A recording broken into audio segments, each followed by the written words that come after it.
दोस्तों, आज बात करते हैं एचडीएफसी लाइफ की। आपको पता है, जब इंश्योरेंस कंपनीज की बात आती है तो लोग कहते हैं पॉलिसीज पर सब कुछ अच्छा लिखा होता है, लेकिन असली खेल तो तब पता चलता है जब क्लेम करना पड़े। लेकिन यहाँ कहानी थोड़ी अलग है। एचडीएफसी लाइफ का शेयर इस समय मिड 700s में ट्रेड कर रहा है। पिछले 6 महीनों में लगभग 20% की रैली आई है। अब बड़ा सवाल ये है, क्या ये रैली सिर्फ कागजी है या फिर इसके पीछे असली फंडामेंटल्स हैं?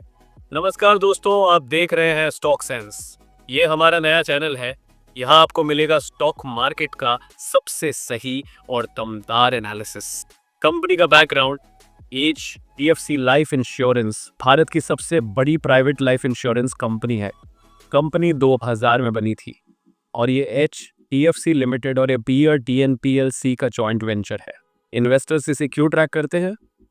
क्योंकि ये सिर्फ इंश्योरेंस ही नहीं बेचती, बल्कि पेंशन, सेविंग्स, इन्वेस्टमेंट, एनुइटीज और हेल्थ इंश्योरेंस पूरा इकोसिस्टम बना चुकी है।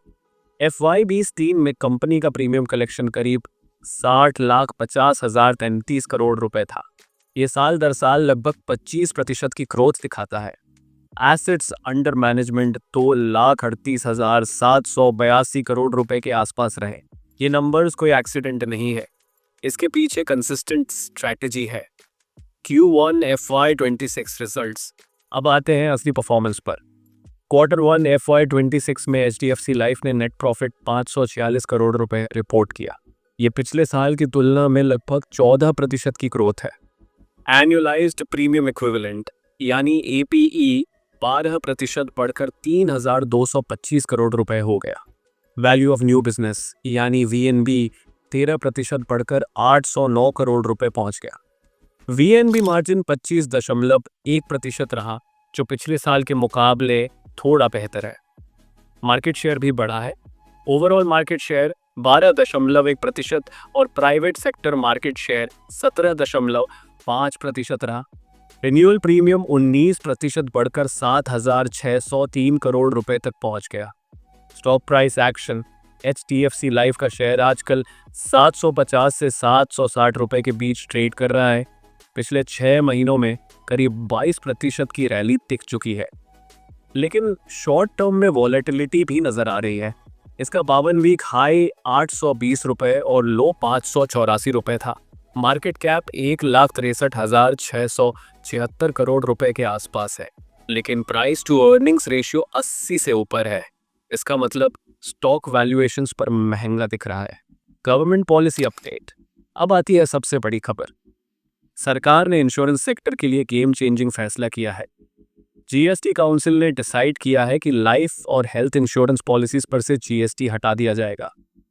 ये चेंज 22 सितंबर 2025 से लागू होगा। पहले टर्म लाइफ और हेल्थ प्लान्स पर 18% GST लगता था। एंडाउमेंट और एन्युइटी प्रोडक्ट्स पर भी अलग रेट्स थे। अब सब कुछ एग्जाम्प्ट कर दिया जाएगा। कंपनी ने कहा है कि इससे पॉलिसी सस्ती होंगी, डिमांड बढ़ेगी और VNB पर पॉजिटिव इम्पैक्ट होगा। हाँ, एम्बेडेड वैल्यू पर बहुत मामूली असर होगा, लगभग 0.5% से भी कम। Analyst views. अब देखते हैं एक्सपर्ट्स क्या कह रहे हैं। नुवामा ने बाय रेटिंग दी है और टारगेट प्राइस 920 रुपए रखा है। मोतीलाल ओसवाल भी बाय पर है, उनका टारगेट 910 रुपए है। एमकाई का टारगेट 850 रुपए है। JM फाइनेंशियल कह रहा है कि GST रिमूवल से ट्रेडिशनल बिजनेस को बड़ा फायदा होगा और HDFC लाइफ उनकी टॉपिक है। उनका टारगेट 840 से 875 रुपए तक है, लेकिन कॉशन भी है। मोतीलाल ओसवाल ने VNB मार्जिन एस्टिमेट्स FY26 और FY27 के लिए थोड़ा कम किए हैं, यानी एक्साइटमेंट के साथ साथ चिंता भी है। रिस्क्स और कंसर्न्स। अब असली सवाल, रिस्क क्या है? सबसे बड़ा कंसर्न मार्जिन सस्टेनेबिलिटी है। प्रोडक्ट मिक्स बदल रहा है। ULIP का शेयर 38%, पार्टिसिपेटिंग प्रोडक्ट्स 32% और नॉन पार सेविंग्स 19% तक रहा। ये मिक्स मार्जिन्स को सीधे इम्पैक्ट करता है। मैनेजमेंट ने खुद कहा है कि फर्स्ट हाफ चैलेंजिंग हो सकता है क्योंकि बेस इफेक्ट बहुत हाई है। CEO वीभा पडलकर ने मैक्रो इकोनॉमिक प्रेशर को लेकर भी कॉशियस टोन रखा। यूलिप डोमिनेंस घटाई जा रही है। FY22 में 50% से गिरकर FY25 में लगभग 26% तक आ गई। ये स्ट्रैटेजी लॉन्ग टर्म प्रॉफिटेबिलिटी के लिए सही है, लेकिन शॉर्ट टर्म ग्रोथ को स्लो कर सकती है। Investor take away. तो दोस्तों, HDFC लाइफ की स्टोरी क्या कहती है? Q1 FY26 का परफॉर्मेंस मिक्स्ड बैग रहा।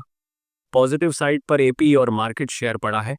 GST रिमूवल लॉन्ग टर्म में बिग पॉजिटिव है, लेकिन कंसर्न मार्जिन्स का है।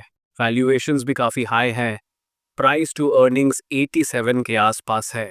एनालिस्ट्स टारगेट्स 840 से 920 रुपए के बीच है, मतलब करंट प्राइस से 10 से 20% अपसाइड पॉसिबल है। फाइनल वर्डिक्ट ये है, HDFC लाइफ का फ्यूचर मार्जिन्स और प्रोडक्ट मिक्स पर डिपेंड करेगा। GST रिमूवल ज़रूर बूस्टर है, लेकिन असली असर टाइम के साथ दिखेगा। दोस्तों, HDFC लाइफ की स्टोरी ना पूरी तरह बुलिश है और ना बेरिश। ये एक इवॉल्विंग कहानी है जहां company short term growth sacrifice करके लॉन्ग टर्म प्रॉफिटेबिलिटी पर फोकस कर रही है। अब आपकी बारी। आपको क्या लगता है, HDFC लाइफ का ये ट्रांसफॉर्मेशन सफल होगा? क्या GST रिमूवल से डिमांड सच में बढ़ेगी? कमेंट में अपनी राय ज़रूर लिखें। अगर ये एनालिसिस आपको अच्छा लगा तो लाइक और सब्सक्राइब करना मत भूलें।